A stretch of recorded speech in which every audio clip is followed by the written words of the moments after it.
Fever HC makes candid admission on Aliyah Boston's struggles without Caitlin Clark despite franchise milestone.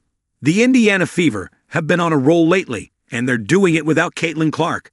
Clark has been out for 16 straight games with a groin injury, yet the Fever, 20-18, sit comfortably at 6 in the standings after Tuesday's 95-75 win over the Storm, 20-19. They've gone 8-5, with Clark on the floor, but even without her, they've managed to stay competitive at 12-13. Credit goes to the squad's grit and hustle, with Kelsey Mitchell calling them the most resilient team I've ever been a part of. And of course, Aliyah Boston has been leading the charge, even setting a franchise record along the way. And she has done it while dealing with the absence of those who elevate her game. Head coach Stephanie White couldn't stop praising Aliyah Boston after Tuesday's game, saying, again, AB's been the one that's been most affected by all of our injuries. All of the point guards that know how to get her the ball and how they get it to her. And it's not just getting her the ball. It's where you get it to her. Getting it to her on time, on target, thinking one pass ahead, all that matters. Well, Boston has been showing major improvement, averaging 14.7 points, 8.0 rebounds, and 3.7 assists in 25 career games without Caitlin Clark, StatMuse. She was also a major driving force behind the Fever's 5-game win streak, longest since winning 6 straight in 2015, leading them to victories over the Seattle Storm, Dallas Wings, Phoenix Mercury, Chicago Sky, and Las Vegas Aces. But it wasn't always like this. There were stretches she had to weather. Earlier in the season, after Caitlin Clark went down with a left groin injury, the Fever had to adjust, and Aliyah Boston felt the effects right away. In 9 games with Clark active, Boston was cruising at 18.6 points per game. But in the 6 games after Clark's injury, her scoring dipped to 11.2, like someone had pulled the plug on her offense. And it didn't stop there. By August 12, as ESPN pointed out, the difference had only grown clearer. In games Clark had missed, Boston's true shooting percentage dropped from 63.2% to 56.7%, and her scoring slid from 13.9 points per game all the way down to 6.9. In fact, the trend only worsened during Clark's third absence.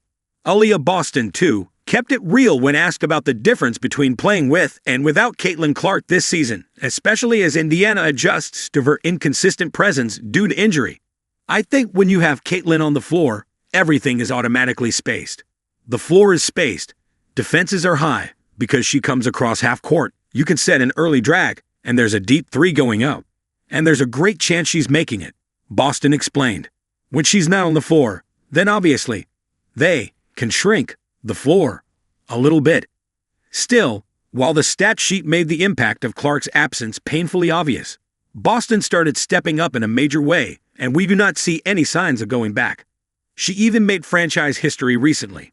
More on that after reading why White thinks there is no one who can stop Boston. And so, White added, and I thought today her aggressiveness with the ball in her hands to the rim, getting into defenders, playing low to high instead of high to low. When she plays like that, there's nobody that can stop her. And she set the tone for us really on both ends. She had that NECA assignment as well and set the tone for us on both ends. And she was terrific. Aliyah Boston makes Fever history with fastest career rebounds. Tuesday night at Gainbridge Fieldhouse turned out to be a huge one for the Indiana Fever, especially for forward Aliyah Boston. The All-Star led the way with 27 points, 9 rebounds, and 3 assists while making franchise history in the process. According to the Fever's social media, Boston became the youngest player in team history to reach 1,000 career rebounds, needing just 118 games to hit the milestone, the fastest in franchise history. Entering the game, Boston was averaging 15.2 points, 8.6 rebounds, and 3.6 assists per game, shooting 54.6% from the field and 77.9% from the free throw line. She has quickly emerged as one of the league's best post and pick-and-roll forwards, thriving especially when paired with Caitlin Clark, who's already among the league's elite passers. It wasn't just Boston making history on Tuesday. Kelsey Mitchell had a big night of her own, breaking the Fever's single-season record for points scored with 787 points and counting. At this point, she's averaging 20.7 points and 3.4 assists per game, carrying a heavy load for Indiana amid a season full of roster challenges. The Fever were touted as perennial title contenders heading into the season with a starting five of Mitchell, Clark, Nanisha Howard, Boston, and Duwana Bonner. But injuries to key players like Ari McDonald and Sid Colson, plus Bonner's departure to the Phoenix Mercury, left Mitchell on an island all by herself. Still, she's remained consistent, and her scoring record highlights just how much she's stepped up this year. Coming back to Boston, her dominance doesn't stop there. Just a few weeks back, she became the Fever's franchise leader for double-doubles in a single season after recording her 15th of the campaign during a 99-93 overtime win against the Connecticut Sun, putting her ahead of Caitlin Clark's 14 double-doubles in 2024. Boston has summed up the team's mindset perfectly, saying, "Right now, we're just going to be focused on lay." That's kind of been our motto this entire season. Just focus on the game ahead of you. Be where your feet are. And so starting tomorrow, we're going to be looking at lay.